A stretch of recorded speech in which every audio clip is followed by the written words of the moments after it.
Aku akan mati, Bang. Ayo cepat masukin, Bang. Adik udah nggak tahan, Bang. Abah sakit, Bang. Ah,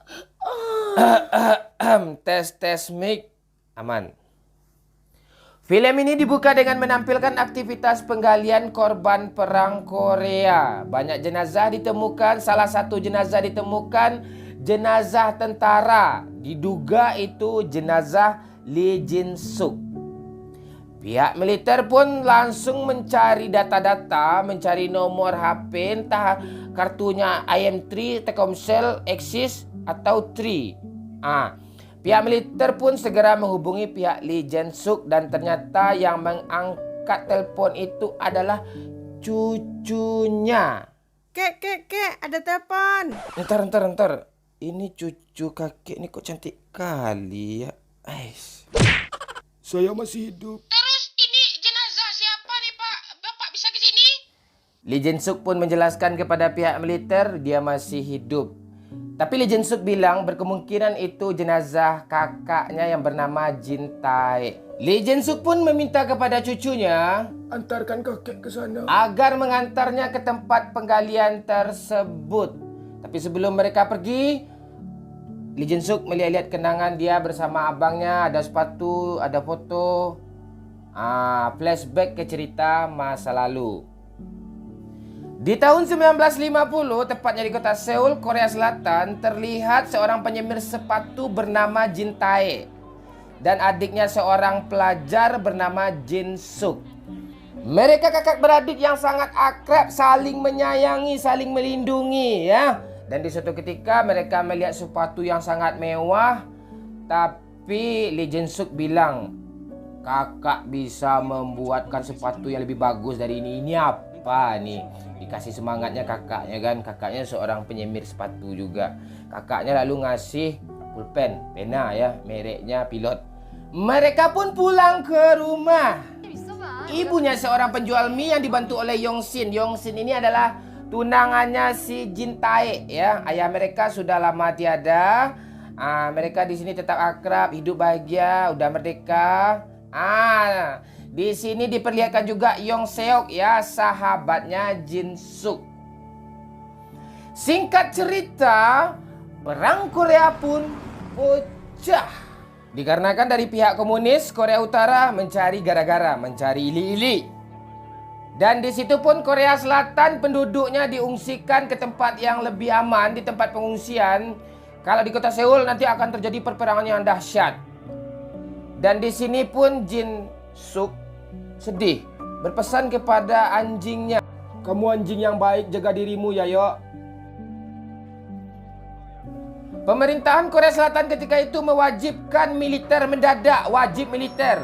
Dari umur 18 hingga 30 tahun wajib perang karena negara kita terancam, seperti itu. Harus membela negara. Dan di sini Lee Jin Suk mengakui umurnya 18 tahun dan segeralah dibawa sama tentara pemerintahan masuk ke dalam kereta. Di sini tiba-tiba Jin Tae abangnya tidak terima dan akan membawa Jin Suk keluar. Itu pun sia-sia karena tentara pemerintahan ketika itu menolaknya. Jin Tae pun mengamuk dan menghajar para tentara di sana. Rupanya Jin Tae yang dihajar balik sama tentara. Jin Tae pun udah menjelaskan bahwa adiknya punya penyakit jantung, penyakit asma, tapi tentara tidak menggubrisnya sama sekali. Singkat cerita, dia pun berpamitan sama ibunya. Mereka bilang kami akan segera kembali. Tadi saya cuy ya. Scene diperlihatkan di tempat perperangan. Ini dia nih. Jin Tae pun meminta kepada komandannya agar dia selalu bersama adiknya. Kita harus saling menjaga. Bersatu kita teguh. Bercerai kita kawin lagi. Apa kalian setuju? Setuju. Di saat mereka santai makan-makan ngemil-ngemil, tiba-tiba Lari! Ada kita mau sakit, ada lari.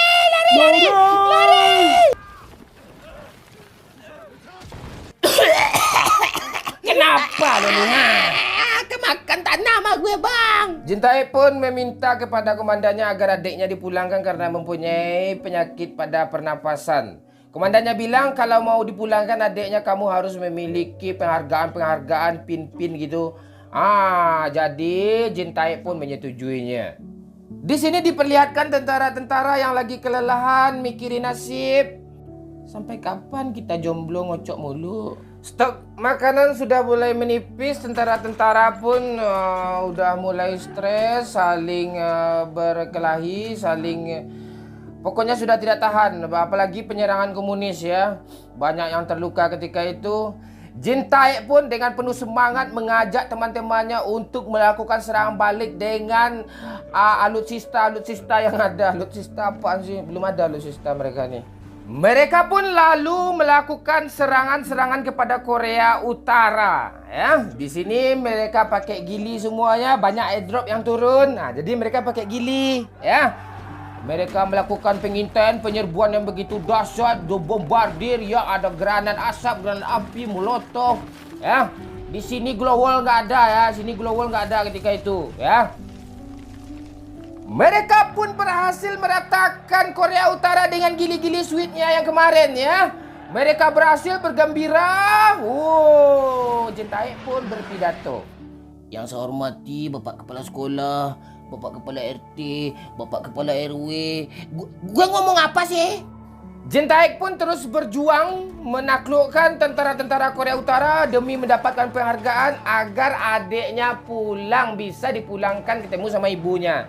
Tonton aja lah bentar ya. Rokok dulu capek gue.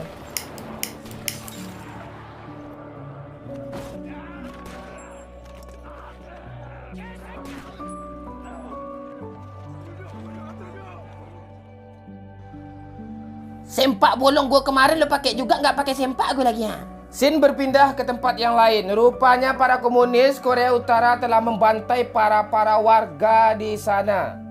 Sangat sadis ya. Mereka pun melaporkan ke pusat.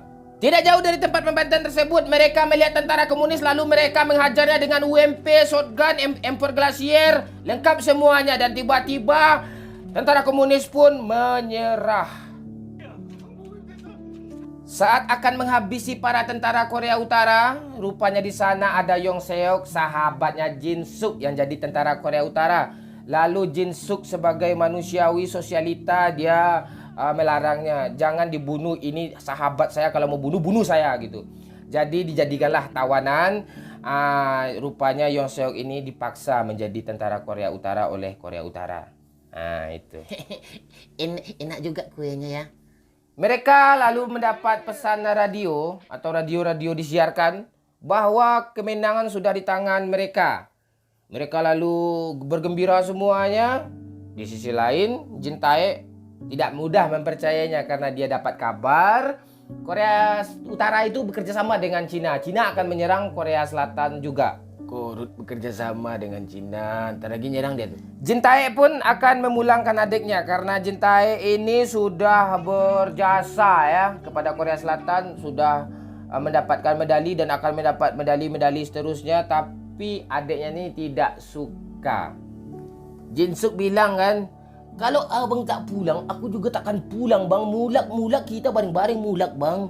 Kayak itu. Tapi Jin Tae tetap akan memulangkan adiknya. Singkat cerita, mereka dapat kabar dari kantor pusat.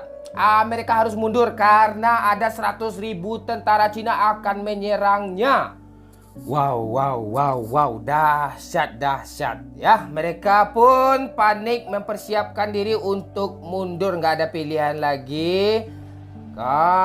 Datanglah tentara Cina dengan face level 3 semua lengkap kan. Tentara Cina pun menyerbu mereka. Laki lah capek, lari.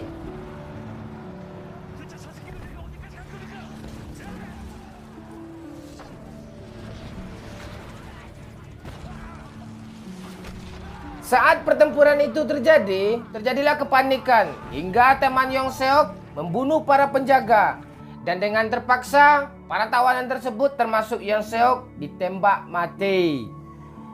Jin Suk pun bersedih melihat sahabatnya Yoon Seok telah ditembak mati. Dan dia pun marah-marah sama abangnya si Jin Tae. Kenapa kau bunuh sahabatku bang? Ya terpaksa lah aku bunuh. Dia juga membunuh penjaga, kacau lah nanti semuanya gitu. Padahal yang membunuhnya teman Yoon Seok ya. Disitulah terjadilah cekcok abang sama adik. Keesokan harinya Jin Tae pun diberi penghargaan, medali kehormatan. Jin Suk pun pergi menemui ibunya karena dia dapat kabar ibunya lagi sakit. Mengetahui hal itu, Jin Tae pun menyusul Jin Suk ke Seoul, tempat ibunya. Saat Jin Suk sampai di rumah ibunya, Jin Suk bertemu dengan Yong Sin. Yong Sin bilang ibunya telah meninggal karena sakit. Dan tiba-tiba kelompok pemuda anti komunis menangkap Yong Sin. Yong Sin diduga telah bergabung dengan para komunis. Dan Jin Suk pun tidak bisa tinggal diam, lalu melarangnya. Terjadi baku hantam dan terpaksa Jin Suk pun dibawa oleh pemuda anti komunis ini. Jin Tae pun datang menyusul ke sana dan adik-adiknya ngasih tahu kalau si Jin Suk sama si Yong Sin ini udah dibawa oleh para pemuda dan akan dieksekusi. Seperti itu. Lalu datanglah Jin Tae ini ke lokasi kan. Para warga yang telah bergabung dengan komunis akan dihabisi. Tapi Jin Tae tidak terima, Yong Sin bukan komunis. Terjadilah pertempuran dahsyat. Si Yong Sin pun ditembak lalu mengenai susunya dan si Yong Sin pun meninggal dunia. Astaga. Jin Tae pun meratapi nasibnya karena mau menikah tapi yang dinikahinya udah meninggal. Aduh, nasib sedih ya. Jin Tae dan Jin Suk pun dipenjarakan, tapi Jin Tae meminta kepada pimpinan di sana agar melepaskan adiknya dengan menukarkan medali kehormatan. Tapi pimpinan itu dia nggak peduli. Dan tiba-tiba di saat negosiasi itu para tentara komunis lalu menyerangnya. Bakar aja penjaranya itu. Kau jangan macam-macam, kau bunuhnya. Jin Tae pun berusaha untuk melepaskan adiknya, tapi pimpinan di sana tidak mau dan tetap ngotot pengen membakar penjara itu. Jin Tae pun langsung berlari ke penjara itu mencari adiknya. Rupanya penjara itu sudah hangus terbakar. Dia terus mencari adiknya. Dia hanya menemukan sebuah pena pilot yang tadi milik adiknya.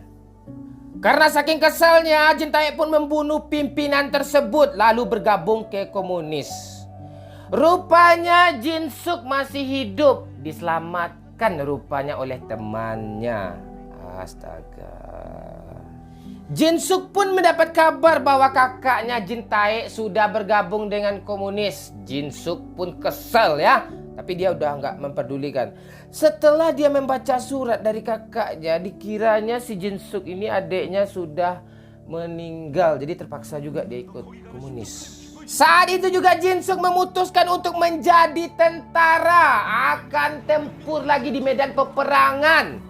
Ya, tujuannya satu, untuk mengembalikan kakaknya lagi. Dia pura-pura menyerahkan diri ke Korea Utara, masuk ke perbatasan lalu ditangkaplah sama tentara Korea Utara. Dan di sana, aku ingin bertemu kakakku, sempak bolongku belum dibalikinnya. Mendengar hal itu, langsung saja tentara Korea Utara ini membawa si Jin Suk ini untuk menemui abangnya di medan pertempuran. Dan di saat hendak akan ketemu, tentara Korea Selatan pun datang menyerbunya. Buar, empor glasier. Woi, ngeri cu. Tonton bentar ya. Gue lanjutin.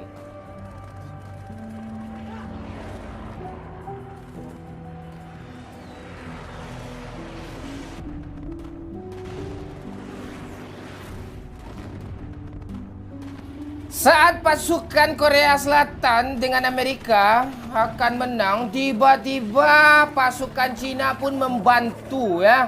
Membantu Korea Utara. Jadi tentara Korea Utara sama Cina gabung. Korea Selatan sama Amerika gabung. Itu ceritanya.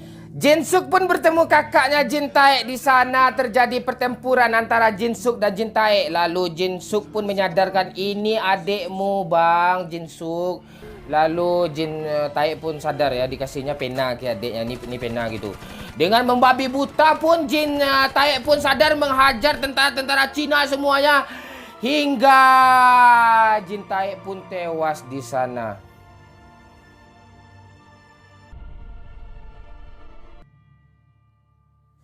Scene pun berpindah ke awal cerita filem tadi. Di sana ada tulang belulang kakaknya dan ada pulpen merek pilot tadi. Kemana aja kau selama ini ya? Sempak bolongku kemarin belum kau balikan. Ini pulpen ya. Terus kau kasihkan masa. Isi tinta yang udah gak ada, gimana saya akan menulis?